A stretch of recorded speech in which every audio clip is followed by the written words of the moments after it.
In the case of the witch hunt against Republican Missouri Governor Eric Greitens, we at last have the evidence that we knew to be there all along: text messages between Democrats in the Missouri state legislature and the lead witness in the case against him.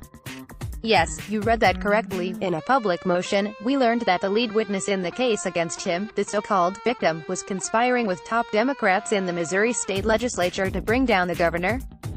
In other words, she wasn't a victim at all. She was, instead, a tool of the Democratic establishment, a pawn in their efforts to bring down a strong, conservative Republican governor. Here are the text messages in question. Text message. On January 10th, Rep. Stacey Newman is shown here communicating with the woman at the center of the affair on January 11th, just one day after the news broke. And not just communicating, coaching. She's telling the lead witness that Democratic leadership in the House are involved in the case, and she's urging her to get a lawyer. Consider the analogy at the federal level. If Nancy Pelosi and Chuck Schumer were texting with Stormy Daniels in this way, the nation would be aghast and would confirm what we already know: their actions were politics, pure and simple. That's what's taken place in the Greitens case. The House Democrats in the Missouri state legislature have taken a woman who had an affair with a man and coached her into becoming a witness for a crime that never happened. Then, the indictment of that crime was further used to damage the governor's standing through investigation in the House of Representatives that never should have taken place. Text message. Stacey Newman texting the lead witness in the case to talk with her lawyers. This text was sent 2 hours after the one above. Again, the federal analogy: if Nancy Pelosi were communicating with Stormy Daniels' attorney, Republicans of all kinds would be justifiably incensed. Americans would recognize that a politician communicating with a witness in a case of this kind is just plain wrong. Here, that's what Rep. Newman is doing. She's speaking personally to the attorney of the lead witness in the case, presumably figuring out how to extract maximum political damage out of a flimsy criminal charge.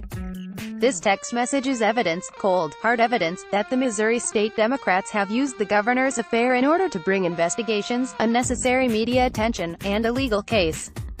This is evidence that a public official in Missouri was coaching and coaxing the lead witness and her lawyer. Lewis Circuit Attorney Kim Gardner and adds, STL Circuit Attorney Kim Gardner, she said you can have your attorney call her, dated January 18, 2018. This may be even more damning than the other two text messages. Why? Because this shows a Missouri House Democrat conspiring with a public prosecutor, Democrat Street. Lewis Circuit Attorney Kim Gardner, in order to coax a witness into bringing a charge. Let's review. Missouri House Democrats took the woman who had a willing affair with a governor and brought her to the circuit attorney in order to drum up a crime they could charge the governor with. Then, shortly after this exchange, Democrat Circuit Attorney Kim Gardner brought an indictment against the governor for felony invasion of privacy.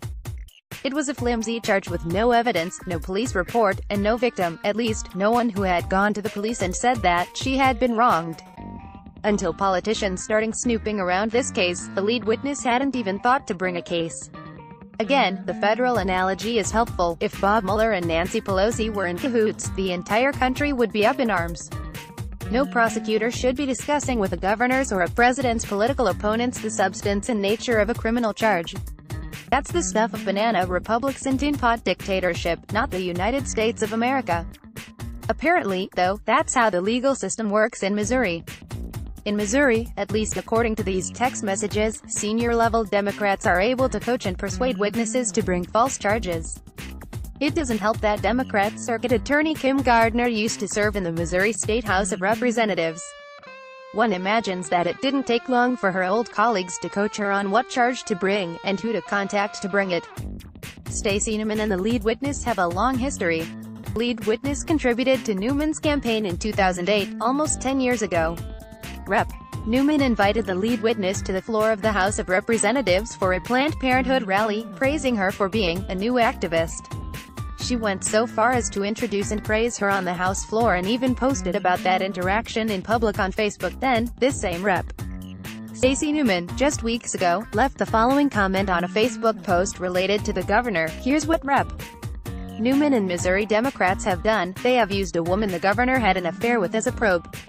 They have brought charges against him that have no basis, and they have used those charges to launch a House committee investigation that has no reason to exist. Now, they are using the impeachment process to remove the governor from office, a process that started with the admission of an affair and the conspiring of Democrats to embarrass and shame a Republican governor. This isn't American. This isn't right. This isn't legal. I would urge my fellow conservatives and Republicans to take action in this situation. We must be on guard for these kinds of tactics around the country.